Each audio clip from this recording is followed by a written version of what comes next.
कभी सोचा है कि एक छोटी सी बात, सिर्फ एक लाइन, अपने अंदर कितना कुछ छिपा सकती है?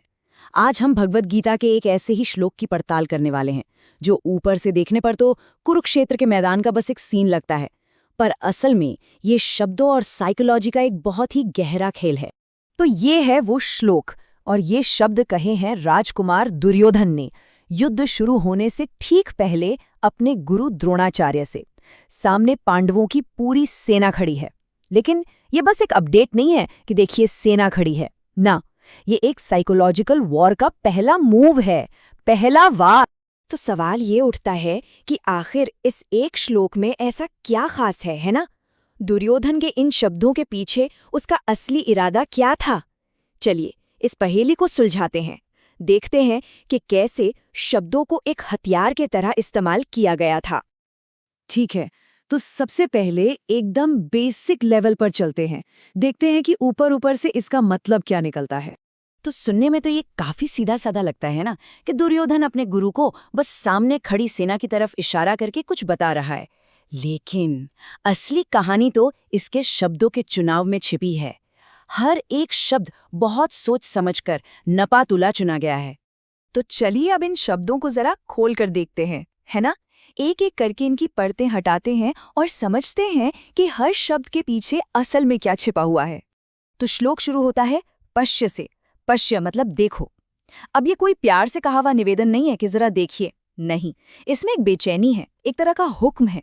इसका छिपा हुआ मतलब है ध्यान दीजिए, सामने जो है उसे हल्के में मत लेना। और यही शब्द दुर्योधन के अपने मन की घबराहट को दिखाता है। फिर वो कहता है महाती चमूम, यानी विशाल सेना। देखिए साइकोलॉजी में एक बात कही जाती है कि डर जो है ना, वो अक्सर दुश्मन को और बड़ा करके दिखाता है। तो दुर्योधन का सेना के साइज पर इतना जोर देना ये बस एक फैक्ट नहीं बता रहा, ये उसके खुद के अंदर के डर, उसकी इनसिक्योरिटी का एक साफ साफ इशारा है। और अब यहां से खेल और भी गहरा हो जाता है। दुर्योधन चाहता तो सेनापति का सीधा नाम ले सकता था, है ना? लेकिन उसने क्या चुना? द्रुपद पुत्रेण, मतलब द्रुपद के बेटे के द्वारा।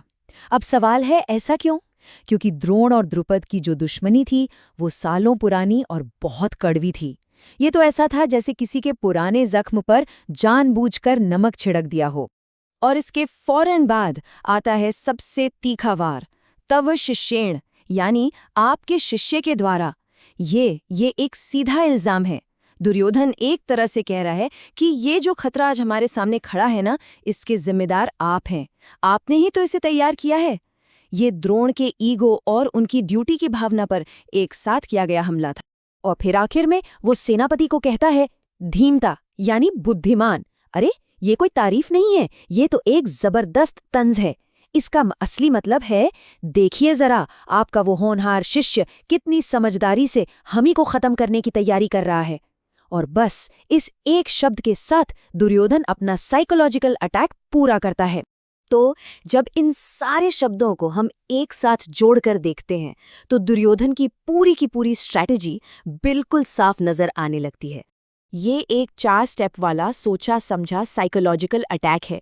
स्टेप 1, खतरे को बढ़ा चढ़ाकर बताओ। स्टेप 2, अपने कमांडर के पुराने जख्मों को कुरेदो, उसे इमोशनली कमजोर करो। स्टेप 3, उसके ईगो पर चोट करो। और फाइनली स्टेप 4, उसमें गिल्ट पैदा करो ताकि वो आपकी तरफ से लड़ने के लिए मजबूर हो जाए।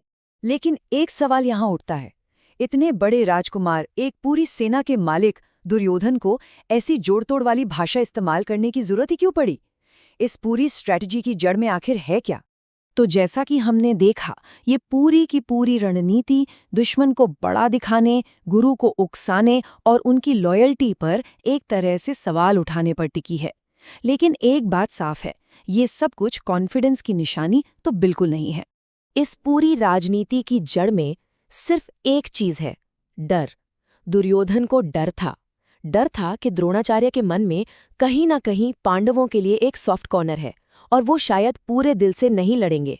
और ये एक सच्चाई है कि जब कोई लीडर डरता है तो वो लोगों को इंस्पायर नहीं करता, वो दबाव बनाता है। तो फिर हजारों साल पुराने इस एक श्लोक से आज की दुनिया के लिए क्या सबक मिलते हैं? क्या हम इससे कुछ सीख सकते हैं? कुछ बातें हैं जो शायद कभी नहीं बदलती, पहली बात, जो इंसान अन्याय के रास्ते पर होता है वो अक्सर लॉजिक से नहीं बल्कि दूसरों के इमोशंस को भड़काने की कोशिश करता है। दूसरी बात, डरा हुआ लीडर हमेशा प्रेशर बनाने की कोशिश करता है, भरोसा जीतने की नहीं।